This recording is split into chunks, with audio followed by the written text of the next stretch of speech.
بسم اللہ الرحمن الرحیم۔ گمنام ہیرو کے معزز ناظرین السلام علیکم۔ دوستو لائک ضرور کر دیا کریں، شکریہ۔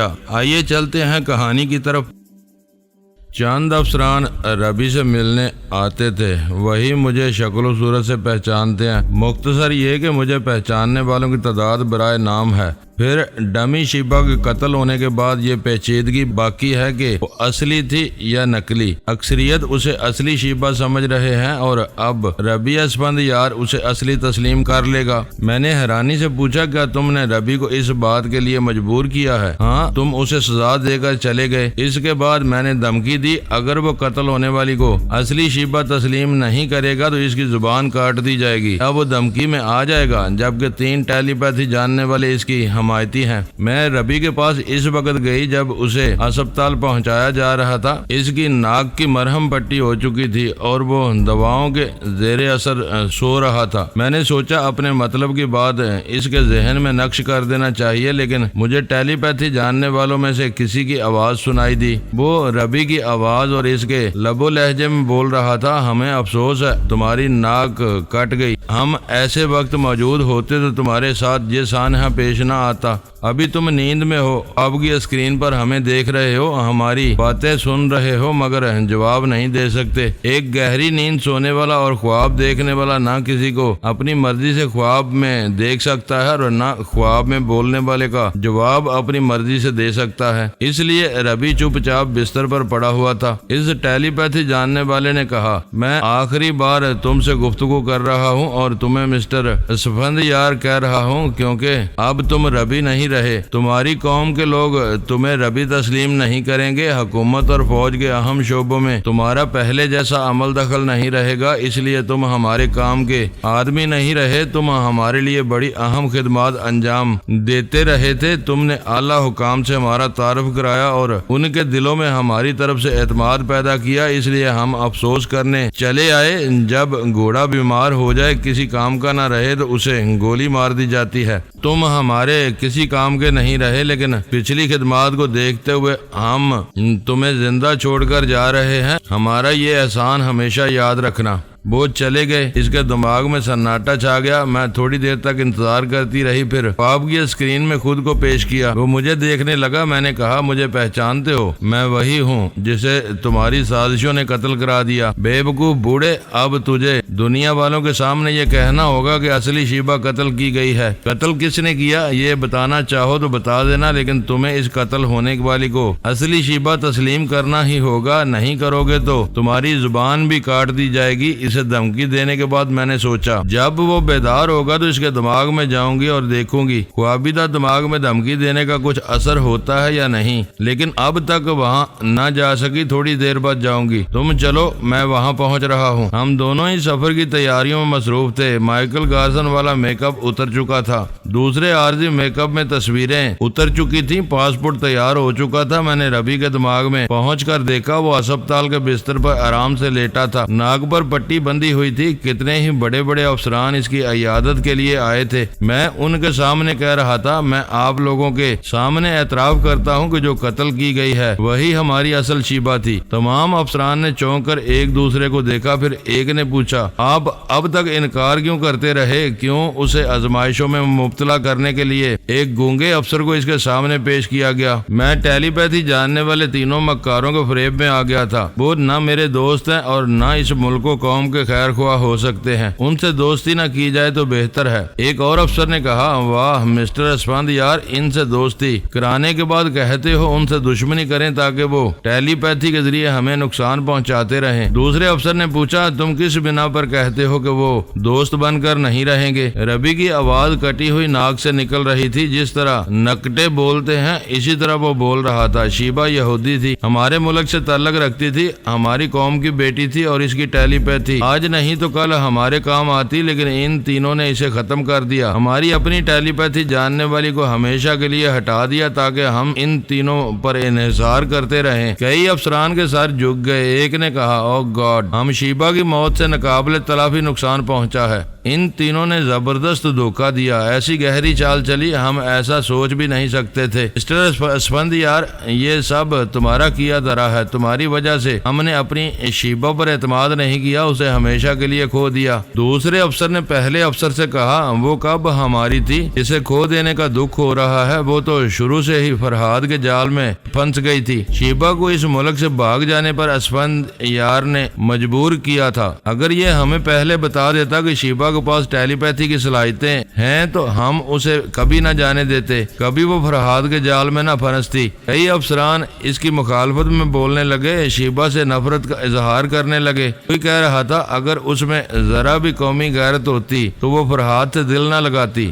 دوسرے نے کہا اگر وہ سچی یہودی ہوتی تو بابا فرید واسطی کے ادارے میں جا کر نہ رہتی۔ ایک اور نے کہا اولاد گمراہ ہو جائے تو اس کا سارا الزام والدین کے ساتھ تھوپنا مناسب نہیں ہے۔ بے شک مسٹر اسفندیار سے کچھ غلطیاں ہوئیں، لیکن اس کا مطلب یہ نہیں ہے کہ شیبہ اپنی پوری قوم کی دشمن بن جاتی۔ اپنے ملک کے مفاد میں اس نے آج تک ایک بھی اچھا کام نہیں کیا، اور میں دعوے سے کہتا ہوں کہ وہ زندہ ہوتی تب بھی ہماری بھلائی کے لیے کچھ نہ کرتی۔ ایک اور افسر نے کہا بابا صاحب کے ادارے میں برین واشنگ بھی کی جاتی ہے، میں سمجھتا ہوں شیبہ کی برین واشنگ بھی کی گئی، اس کے دماغ میں یہودیوں کے خلاف نفرت بٹھائی گئی، پھر اسے یہاں بھیجا گیا۔ یہاں آنے کے بعد اتنے دنوں میں اس نے ہمارے لیے کیا کیا، صرف فرہاد کی حمایت میں ہم سے لڑتی رہی۔ اچھا ہوا وہ مر گئی، زندہ رہتی تو فرہاد کی طرح ہمارے لیے مصیبت بن جاتی۔ کئی افسران نے یہ بیا کی زبان کہا، لعنت ہے اس مرنے والی پر، اسے تو بہت پہلے ہی مر جانا چاہیے تھا۔ شیبہ وہاں موجود تھی، میں نے اس کے دماغ میں پہنچ کر پوچھا سن رہی ہو؟ ہاں، مرنے کے بعد آدمی کو پتہ نہیں چلتا دنیا والے اس کے متعلق کس قسم کی رائے قائم کر رہے ہیں۔ مجھے مرنے سے پہلے ہی اپنے متعلق اپنے ہی لوگوں کی رائے معلوم ہو رہی ہے۔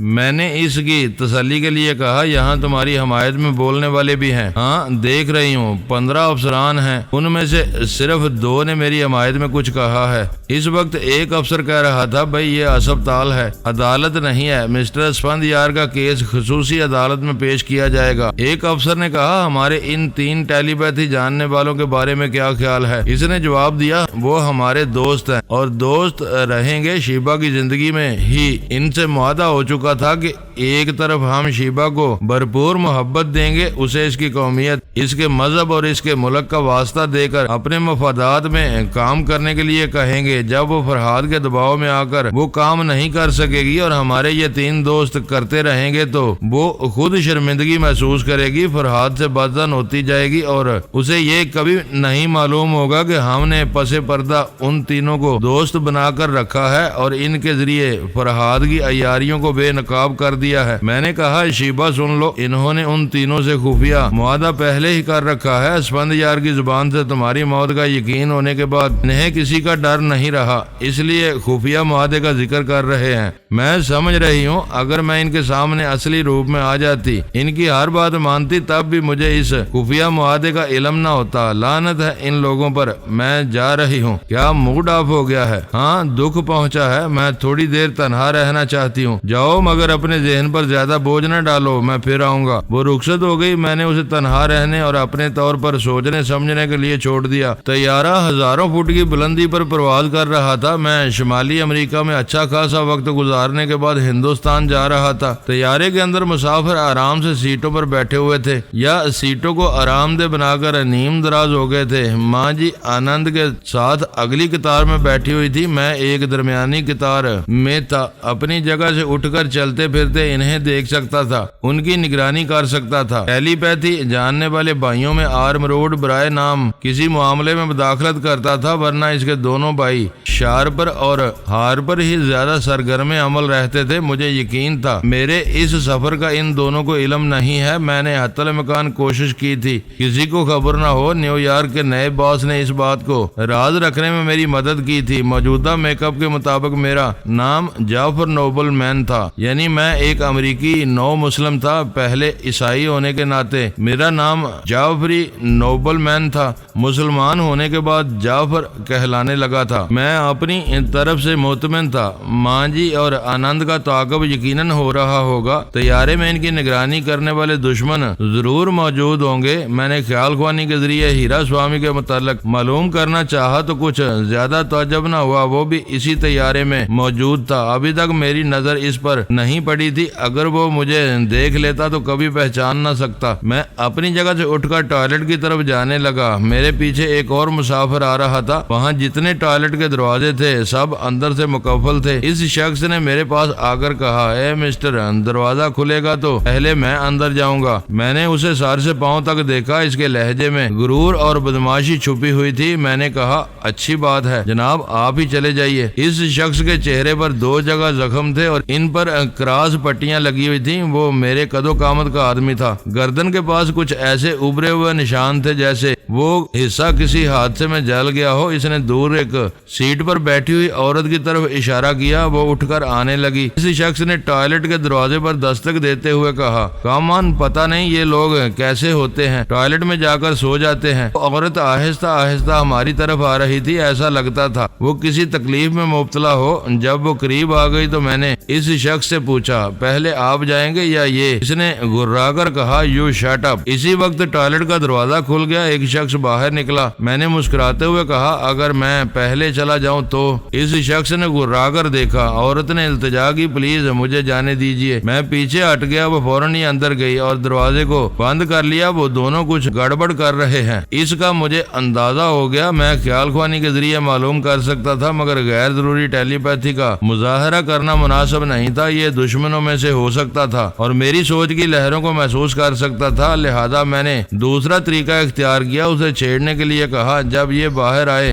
گی تو میں جاؤں گا۔ ہرگز نہیں، میں زیادہ ضرورت محسوس کر رہا ہوں، میں جاؤں گا۔ اسی وقت دوسرے ٹوائلٹ کا دروازہ کھلا، ایک دوسرا شخص باہر آیا۔ میں نے مسکرا کر کہا، تم زیادہ ضرورت مند ہو لہذا ادھر جاؤ۔ وہ ذرا ہچکچایا، پھر بولا، میں برداشت کر سکتا ہوں، میں نے خواہ مخواہ تمہیں روک لیا، پلیز تم چلے جاؤ۔ اب تو میں اسی ٹوائلٹ میں جاؤں گا جس میں وہ عورت گئی ہے۔ وہ میرے اور دروازے کے درمیان تان کر کھڑا ہو گیا۔ وہ میری بیوی ہے، تم اس کے پیچھے کیوں جانا چاہتے ہو؟ اس نے مجھے اشارہ کیا تھا۔ تم جھوٹ بولتے ہو، جھوٹ تم بول رہے ہو، وہ تمہاری بیوی نہیں ہے، اگر ہوتی تو مجھے آنکھ مار کر نہ جاتی۔ وہ غصے سے تل ملانے لگا، یوں دونوں مٹھیاں بھینچ لیں جیسے میرے منہ پر گونسا رسید کر دے گا۔ میں نے گھبرا کر پیچھے ہٹتے ہوئے کہا، بھائی صاحب غصہ کیوں کرتے ہو، میں جا رہا ہوں۔ میں دوسرے ٹوائلٹ کے دروازے پر پہنچا، اندر گیا، پھر کہا، وہ آنکھ مارنے والی برابر والی ٹوائلٹ میں ہے، میں دروازہ بند کر کے اس سے باتیں کروں گا۔ وہ میری طرف بڑھا، میں نے فوراً دروازے کو بند کر کے اندر سے لاک کر دیا۔ میرا اندازہ درست ثابت ہوا تھا، میں یقین سے کہہ سکتا تھا بازو والے ٹوائلٹ میں وہ عورت کیا کر رہی ہے۔ خیال خوانی کے ذریعے معلوم کرنا کوئی بڑی بات نہیں تھی، مگر عورت تھی، خواہ کوئی سا بھی جرم کر رہی ہو، اس کے پاس جانا خلاف تہذیب تھا۔ تھوڑی دیر کے بعد دروازہ کھلنے کی آواز آئی، وہ باہر نکلی ہوگی اور وہ اندر آ رہا ہوگا۔ میں اس کے ساتھ ہی دروازہ بند ہونے کی آواز آئی، تب ہی میں نے خیال خوانی کی پرواز کی اور اس کے دماغ میں پہنچ گیا۔ دروازہ بند کرتے ہی سینٹری باکس کی طرف آیا، اسے کھول کر دیکھا تو اندر ایک پلاسٹک کی تھیلی پھٹی ہوئی تھی۔ وہ تھیلی کسی شیشے کی نلکی کی طرح پتلی سی تھی، اس کا قطر بمشکل 1 انچ ہوگا مگر لمبائی 1 فٹ تھی۔ اس پھٹی ہوئی تھیلی کے پاس ایک چھوٹا سا طے کیا ہوا کاغذ پڑا ہوا تھا۔ اس نے کاغذ کو اٹھا کر کھولا، پھر پڑھنے لگا۔ اس میں لکھا تھا، سب ٹھیک ہے، پلاسٹک کی تھیلی پھٹ گئی تھی، میں اٹھ کر کھڑی ہوئی تو ایک دانہ نکل کر نیچے گر پڑا، اچھا ہوا کسی کی نظر نہیں پڑی، میں نے اسے اٹھا لیا ہے، فکر نہ کرو، پورے دانے موجود ہیں، میں نے تھیلی بدل لی ہے، میں اس معاملے میں محتاط ہوں، تمہارا مال اسی طرح محفوظ رہے گا جس طرح سانپ اپنے بل میں محفوظ رہتا ہے۔ اس نے خط اور پلاسٹک کی تھیلی کے ٹکڑے ٹکڑے کر کے انہیں کموڈ میں ڈال کر فلیش کر دیا۔ وہ کچھ ہیرے لے جا رہا تھا، ہندوستانی کرنسی کے حساب سے وہ ہیرے تقریباً 5 لاکھ روپے مالیت کے تھے۔ اسے دولت سے زیادہ نشے کی طلب ہوتی تھی۔ دولت کے لیے وہ کہتا تھا، جب چاہوں حاصل کر سکتا ہوں، مگر جب چاہتا تھا چرس نہیں ملتی تھی، اگر ملتی بھی تو بہت مہنگے داموں۔ اس کے ساتھ نشہ کرنے والوں نے کہا، چلو ایک بار زبردست ڈاکہ ڈالیں گے، جو مال ہاتھ آئے گا اسے لے کر ہندوستان جائیں گے، نیپال میں چرس بہت سستی ہے، فار ایسٹ کی سیر کریں گے، جب دل بھر جائے گا تو باقی رقم سے چرس خرید کر لے آئیں گے۔ انہوں نے ڈاکہ ڈالا اور وہ ہیرے ہاتھ آئے۔ ان کی مالیت کا اندازہ لگایا گیا، وہ 5 لاکھ روپے میں کم از کم 5 مہینے فار ایسٹ میں گزار سکتے تھے اور ہزاروں روپے کی چرس لا سکتے تھے۔ اس نے سوچا یہ دو ساتھی خواہ مخواہ گلے پڑ گئے، اگر میں تنہا ہوں تو 5 لاکھ روپے کی چرس پیتے پیتے آدھی زندگی گزار دوں گا، ہو سکتا ہے میری زندگی آدھی سے بھی آدھی رہ گئی ہو۔ نشہ کبھی آدھا نہیں رہتا، یہ اب بڑھتا جاتا ہے اور جتنا بڑھتا جاتا ہے زندگی اتنی ہی گھٹتی جاتی ہے، لہذا یہ 5 لاکھ صرف میرے ہیں۔ اس نے اپنے دونوں ساتھیوں کو باری باری دھوکے سے مار ڈالا، ہمیشہ کے لیے ختم کر دیا۔ اب کوئی حصہ طلب کرنے والا نہیں تھا، صرف وہی ایک عورت رہ گئی تھی۔ وہ نشہ کرنے والوں کی سوسائٹی میں گنگو بائی کہلاتی تھی، ہندوستان سے لے کر امریکہ تک مشہور تھی، مال چھپا کر لے جانے میں اپنا جواب نہیں رکھتی تھی۔ صرف ایک بار ہندوستان میں پکڑی گئی تھی، مگر جوانی کی رشوت دے کر جلد ہی چھوٹ گئی تھی۔ اس شخص نے مجبور ہو کر گنگو بائی کو اپنا رازدار بنایا۔ اس سے طے ہوا کہ وہ یہاں سے ہیرے لے جائے گی، 1 ماہ بعد وہاں سے چرس لائے گی، آنے جانے رہنے سہنے کا خرچ یہ برداشت کرے گا اور اسے 50,000 روپے دے گا۔ وہ ٹوائلٹ کے اندر چرس بھرے سگریٹ کا دام لگا رہا تھا اور میں اس کے خیالات پڑھ رہا تھا۔ اس کا نام آرتھر تھا۔ اس نے 2-4 گہرے کاش لینے کے بعد سگریٹ کو بجھایا، اس کا باقی حصہ واپس پیکٹ کے اندر چھپایا، وینٹیلیٹر کا بٹن آن کیا، دونوں ہاتھ اٹھا کر ادھر سے ادھر ہلانے لگا، دھوئیں کو باہر بھگانے لگا۔ اگر وہ ایسا نہ کرتا اور اس کے بعد کوئی دوسرا ٹوائلٹ کے اندر آتا تو اسے چرس کی بدبو ضرور محسوس ہوتی۔ اس نے سفر کے دوران گنگو بائی کو اپنے سے الگ رکھا تھا، اگر مقدر کی خرابی سے وہ پکڑی جاتی تو یہ قانون کی گرفت سے محفوظ رہتا۔ میں ٹوائلٹ سے نکل کر اپنی سیٹ پر آ گیا، آرتھر ابھی تک وہیں تھا، اب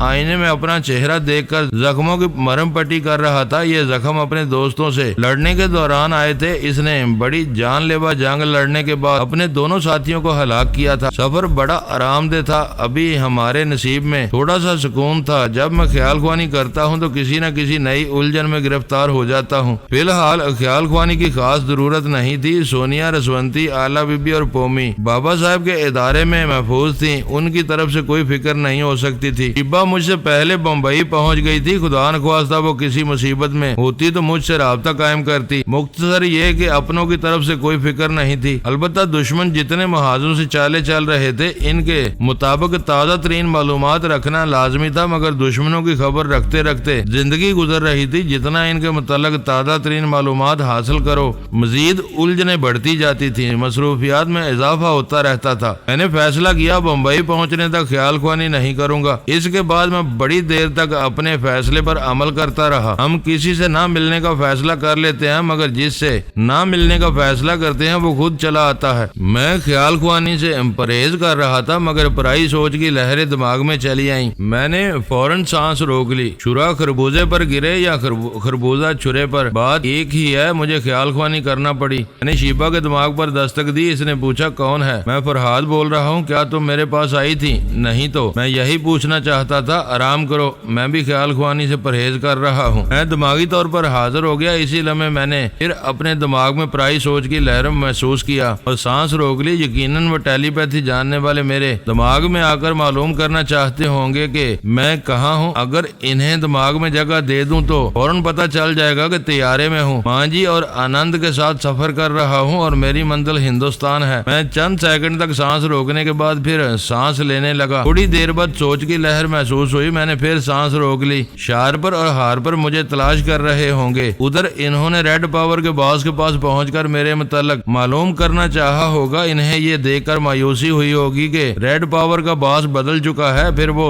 سونیا اور پومی کے دماغوں میں پہنچنے کی ناکام کوشش کرتے ہوئے بھی مایوس ہو رہے ہوں گے۔ تھوڑی دیر بعد مجھے اپنے سانس میں ایک نسوانی ہنسی سنائی دی۔ میں حیران ہوا مگر سانس روک لی۔ میرے دماغ میں آنے والی سریلی ہنسی شیبا کی ہو سکتی تھی یا رسونتی کی، لیکن رسونتی فی الحال خیال خوانی کے قابل نہیں تھی۔ شیبا سے طے ہو گیا تھا کہ ہم خیال خوانی نہیں کریں گے، لہذا میرے پاس آ کر ہنسنے والی صرف ایک جوجو رہ گئی تھی۔ میں چپ چاپ جوجو کے دماغ میں پہنچ گیا۔ اس وقت وہ فرش پر پاؤں پٹک پٹک کر کہہ رہی تھی، فرحاد اچھا نہیں ہے، بہت خراب ہے، مجھے اپنے پاس آنے نہیں دیتا، میں کیا کروں؟ اسی کے لہجے میں اس کی سوچ سنائی دی۔ پیاری بہن، ایک بار اور کوشش کرو، وہاں پہنچتے ہی یہ معلوم کرو کہ وہ کس جگہ ہے۔ میں نے کہا، پیاری بہن کے نامعقول بھائیو، تم لوگوں سے کہہ چکا ہوں کہ اس معصوم کو ہمارے درمیان نہ لاؤ۔ اگر مجھے تلاش کرنے کا تم لوگوں کے پاس یہی ایک ذریعہ رہ گیا ہے، میں آخری وارننگ دے رہا ہوں، اگر کسی نے میرے دماغ میں آنے کی کوشش کی تو میں جوجو کو دماغی جھٹکے پہنچاؤں گا۔ اس کے بعد کچھ کہنے کی ضرورت ضرورت نہیں تھی۔ میں دماغی طور پر حاضر ہو گیا۔ یہ کمبخت ماننے والے نہیں تھے، صرف دھمکی دینے سے بات نہیں بن سکتی تھی۔ جوجو کو ہلکی پھلکی سزا دینا لازمی ہو گیا تھا، اس کے بعد ان بھائیوں کو ذرا عقل آ سکتی تھی۔ میں نے شیبہ کو مخاطب کیا، آ جاؤ۔ میرے ایک لفظ آ جاؤ کے ساتھ ہی اس نے سانس روک لی تھی۔ پھر مجھے اس کی سوچ سنائی دی۔ میں نے کہا ابھی میں نے ہی تمہیں بلایا ہے، کیا بات ہے؟ میں نے اسے بتایا کس طرح شارپر اور ہارپر جوجو کے ذریعے مجھے تلاش کر رہے ہیں۔ شیبہ نے کہا وہ بہن کو دل و جان سے چاہتے ہیں، اس کے باوجود سنگین معاملات میں گھسیٹ رہے ہیں۔ شاید انہیں یقین تھا کہ ہم جوجو کی معصومیت کے آگے ہتھیار ڈال دیں گے، جوابی کارروائی میں اسے کوئی نقصان نہیں پہنچائیں گے۔ دشمنوں کے سامنے ہمارا ریکارڈ ہے اور وہ درست سمجھ رہے تھے۔ ہم نے کبھی کسی معصوم اور بے ضرر شخص کو نقصان نہیں پہنچایا، اب جوابی کارروائی ضروری ہے۔ کیا اس معصوم لڑکی کو تکلیف پہنچاؤ گے؟ اسے تکلیف پہنچائے بغیر ان بھائیوں کو اچھا سبق سکھایا جا سکتا ہے۔ تم کیا کرنا چاہتے ہو؟ کچھ تو کرنا ہی ہوگا۔ ابھی تدبیر سوچ رہا ہوں، وہ جوجو کے ذریعے تمہیں بھی تلاش کرنا چاہیں گے۔ ایک فریق دوسرے فریق کی پوزیشن معلوم کرنا چاہتا ہے، ہم دونوں کہاں ہیں، کیا کر رہے ہیں۔ انہیں اس بات کی بے چینی ہوگی۔ میرے دماغ میں کوئی بھی دستک دے، میں اسے آنے کی اجازت نہیں دوں گی، اتنا تو سمجھتی ہوں۔ وہ جوجو کے ذریعے میرے دماغ میں چند سیکنڈ کے لیے بھی رہیں گے، پتہ چل جائے گا کہ میں کہاں ہوں۔ میں نے گھڑی دیکھتے ہوئے کہا بمبئی میں رات کے 2 بج رہے ہوں گے، تم ابھی تک جاگ رہی ہو، نیند نہیں آ رہی۔ ٹیلی پیتھی جاننے والوں کے لیے نیند کو بلانا کون سی بڑی بات ہے۔ میں نے اپنے دماغ کو ہدایت نہیں دی، سوچ رہی تھی خود ہی نیند آ جائے تو اچھا ہے، مگر میں نے کہا مگر رنگین اور سنگین خیالات نیند اڑا دیتے ہیں۔ وہ چپ رہی، شاید شرما رہی ہوگی۔ میں نے پوچھا کیا میں آ جاؤں؟ تھپک تھپک کر سلا دوں گا۔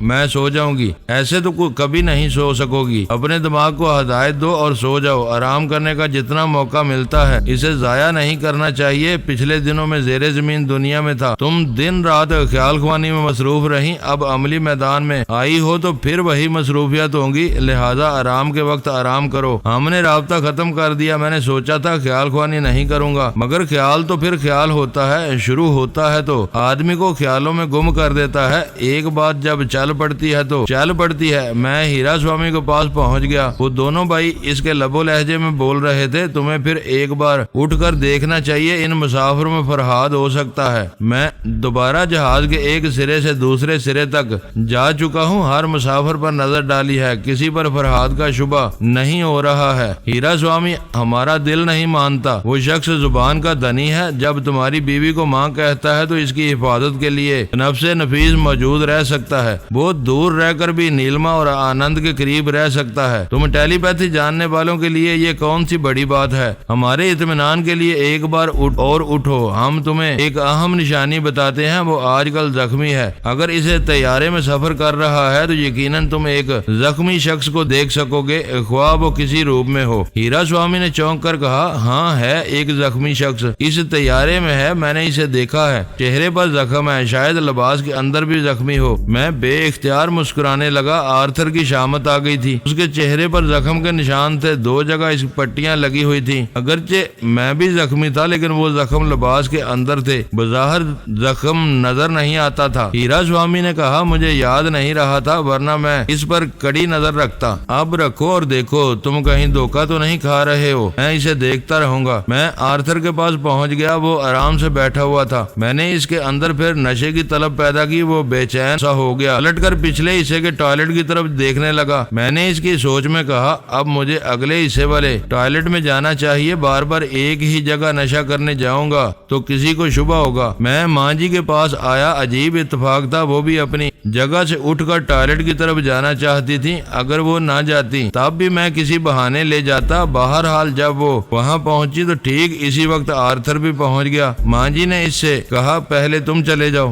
آرتھر نے مسکرا کر کہا آپ بزرگ ہیں، پہلے آپ جائیے۔ وہ جانا چاہتی تھی، میں نے مزید گفتگو کے لیے روک دیا۔ وہ کہنے لگی تم بہت اچھے ہو، کہاں جا رہے ہو؟ اس طیارے میں بمبئی تک سفر ہے، پھر نیپال جاؤں گا۔ میں انہیں چھوڑ کر ہیرا سوامی کے دماغ میں آیا، وہ سر اٹھا کر ان کی طرف دیکھ رہا تھا، ان سے بہت دور تھا۔ وہ گفتگو کر رہے تھے، یہ سن نہیں سکتا تھا، مگر میں جو سمجھنا چاہتا تھا وہی سمجھ رہا تھا، یعنی وہ زخمی فرہاد ہے اور ٹوائلٹ جانے کے کے بہانے ماں جی سے کچھ اہم باتیں کر رہا ہے، اس نے فوراً ہی سوچ کے ذریعے کہا کیا تم لوگ میرے پاس موجود ہو؟ اسے جواب نہیں ملا۔ وہ بے چینی سے اپنی سیٹ پر پہلو بدلنے لگا۔ وہ موجود ہوتے تو ماں جی کے دماغ میں پہنچ کر معلوم کر سکتے تھے کہ وہ اس زخمی سے کیا باتیں کر رہی ہیں اور وہ زخمی کیا فرہاد ہے۔ ماں جی اپنی سیٹ پر آ کر بیٹھ گئیں۔ آرتھر ٹوائلٹ میں چلا گیا تھا، ابھی کچھ وقت وہاں گزارنے والا تھا۔ چرس کا ادھ جلا سگریٹ پوری طرح پھونک کر آنے والا تھا۔ میں نے ماں جی کو مخاطب کیا۔ وہ خوش ہو کر بولی بیٹے تم کہاں ہو؟ میں نے آپ سے وعدہ کیا تھا ہمیشہ آپ کے پاس رہوں گا، لہذا آپ کے پاس ہوں۔ وہ مزید خوشی کا اظہار کرتے ہوئے بولی کیا تم ہمارے ساتھ طیارے میں سفر کر رہے ہو؟ آپ یہ سوال نہ کریں، میں دشمنوں سے چھپا ہوا ہوں، اچانک کسی موقع پر ظاہر ہو جاؤں گا۔ ٹھیک ہے بیٹے، تمہیں اسی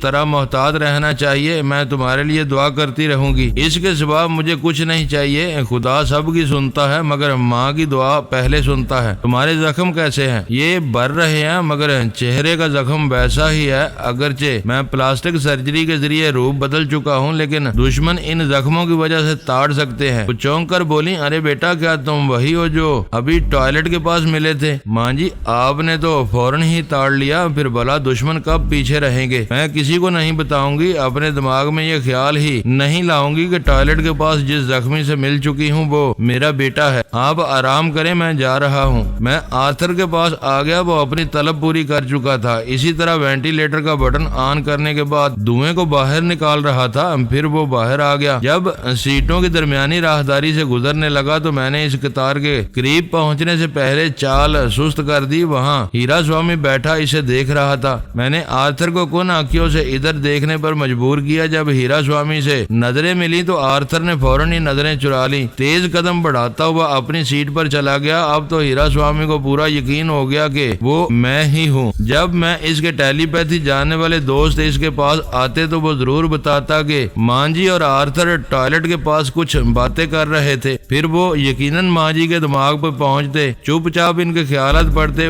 وہ میرے بارے میں سوچنا نہ چاہتی، یہ خیال دماغ سے نکالنا چاہتی کہ جو زخمی ان سے ٹوائلٹ کے پاس ملا تھا وہ فرہاد ہے، لیکن کچھ نہ سوچنے کی جدوجہد کے دوران شارپر اور ہارپر چور خیالات پڑھ لیتے اور سمجھ لیتے کہ فرہاد اس طیارے میں آرتھر بن کر سفر کر رہا ہے۔ مجھے یقین تھا وہ آرتھر کو خیال خوانی کے ذریعے نہیں چھیڑیں گے، اگر چھیڑیں گے تو میری ہی سوچ کا لب و لہجہ اختیار کر کے اس کے دماغ میں جانا چاہیں گے، مگر میرے دماغ میں پہنچ جائیں گے کیونکہ آرتھر کا لب و لہجہ وہ نہیں جانتے۔ اگر انہوں نے ہیرا سوامی کے ذریعے اس لہجے کو سن بھی لیا تو اس وقت میں محتاط رہوں گا۔ جیسے ہی اندازہ ہوگا کہ وہ آرتھر کے دماغ میں پہنچنا چاہتے ہیں میں اس کی سانس روک دوں گا۔ اس چکر بازی کے دو مقاصد تھے، ایک تو میں دیکھنا چاہتا تھا وہ میری موجودگی معلوم کر لینے کے بعد کیا کرتے ہیں، دوسرے وہ بھی بڑے چکر باز تھے، ان کے جواب میں ایسی ہی چکر بازی لازمی تھی۔ طیارہ لندن ایئرپورٹ پر اتر گیا، اب مزید ایندھن لینے کے بعد پرواز کرنے والا تھا۔ یہاں کچھ مسافروں کا سفر ختم ہو چکا تھا، کچھ نئے مسافر آنے والے تھے۔ میں نے دیکھا آرتھر کے پاس والی سیٹ خالی رہ گئی تھی، وہ مسافر چلا گیا،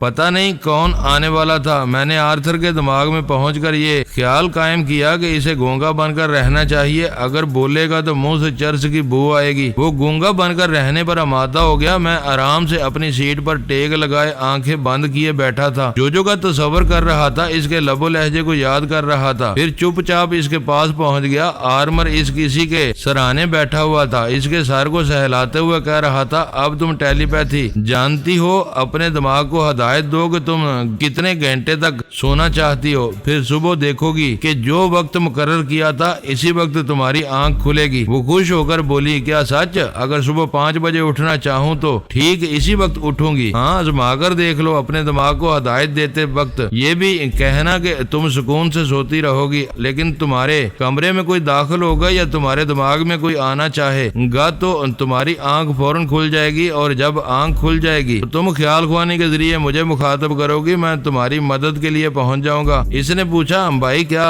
فرہاد گندا ہے؟ ہی از اے بلڈی ڈرٹی مین، وہ معصوم لڑکیوں کو تباہ کر دیتا ہے، اسی لیے سمجھا رہا ہوں۔ اپنے دماغ کو ہدایت دے کر سو جاؤ، کوئی گڑبڑ ہوگی تو میں پہنچ جاؤں گا۔ اس نے آنکھیں بند کر لی۔ آرمر اس کے سر کو سہلاتے ہوئے چپ چاپ اس کے دماغ میں پہنچ گیا۔ وہ اپنے دماغی ہدایت دے رہی تھی، میں صبح 6 بجے تک سوتی رہوں گی، ٹھیک 6 بجے میری آنکھ کھل جائے گی۔ اگر سونے کے دوران میرے کمرے میں یا میرے دماغ میں کوئی آئے گا تو میری آنکھ کھل جائے گی، پھر میں خیال خوانی کے ذریعے اپنے بھائی کے پاس پہنچ جاؤں گی، اسے اپنے پاس بلا لوں گی۔ آرمر اس کے خیالات پڑھ رہا تھا اور مطمئن ہو رہا تھا۔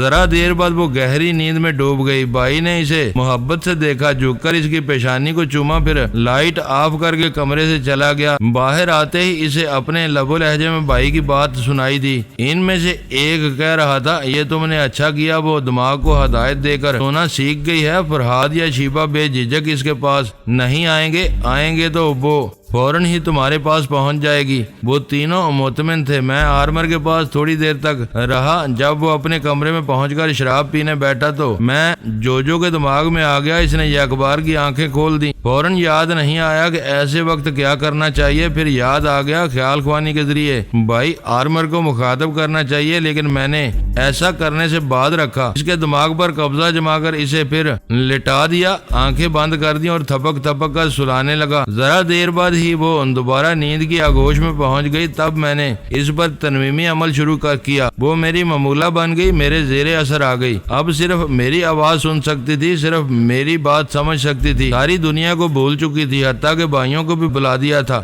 میں نے پوچھا تمہارا نام کیا ہے؟ میرا نام جوجو ہے۔ میرا نام کیا ہے؟ معلوم نہیں۔ میں نے کہا میرا نام دوست ہے اور تم مجھ سے دوستی کرو گی۔ اس نے میری بات دہرائی اور دوستی کا وعدہ کیا۔ میں نے پوچھا فرحاد کیسا آدمی ہے؟ وہ بہت گندا ہے۔ تمہیں کیسے معلوم ہوا؟ میرے بھائی کہتے ہیں تمہارے بھائی بھی گندے ہیں۔ اس نے میری بات دہرائی۔ میں نے کہا صرف زبان سے نہیں، دل سے یقین کرو۔ جو شخص بھی تمہاری معصومیت کا خیال نہ کرے، تمہیں سنگین معاملات میں ملوث کرنا چاہے، وہ گندا ہے۔ تمہارا دوست ہوں اور تمہاری بھلائی چاہتا ہوں، تم اپنے بھائیوں سے زیادہ مجھ پر بھروسہ کرو گی، میں اپنے بھائیوں سے زیادہ تم پر بھروسہ کروں گی۔ میں ہمیشہ تمہارے خیالوں میں آؤں گا لیکن دماغ میں نہیں آ سکوں گا، کیونکہ میں ٹیلی پیتھی نہیں جانتا۔ کیا تم میری یہ باتیں یاد رکھو گی؟ یاد رکھوں گی۔ تم ٹیلی پیتھی نہیں جانتے ہو۔ تمہارے تینوں بھائی یا اور کوئی سوال کرے کہ وہ دوست کون ہے تو تم کہو گی میں نہیں جانتی، میں تو صرف اس کا خیال کرتی ہوں، وہ میرا آئیڈیل ہے۔ میں صرف اس کا خیال کرتی ہوں، وہ میرا آئیڈیل ہے۔ وہ تمہارے دماغ میں آتا ہے، نہ آئے گا۔ تم نے اپنے دوست سے کبھی ملاقات نہیں کی، کبھی اس کی صورت نہیں دیکھی، اس لیے تم اس کا تصور کرتی ہو، خیالوں میں اس سے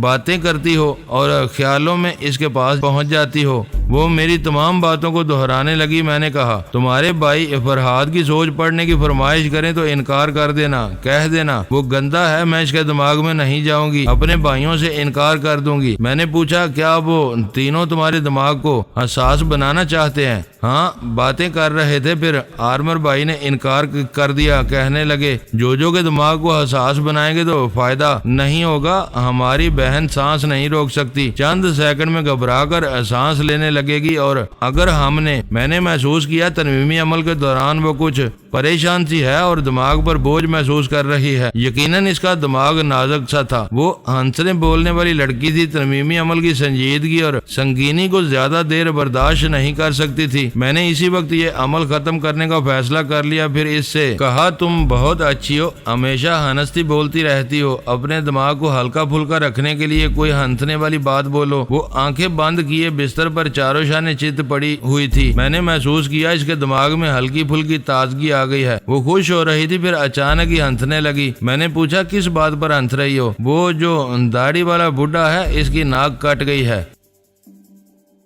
دوستو ویڈیو کو لائک ضرور کر دیا کریں۔ ISI پاک آرمی زندہ باد، پاکستان پائندہ باد۔ معزز ناظرین، اپنا خیال رکھیے گا اور اپنے اس چینل کا بھی شکریہ۔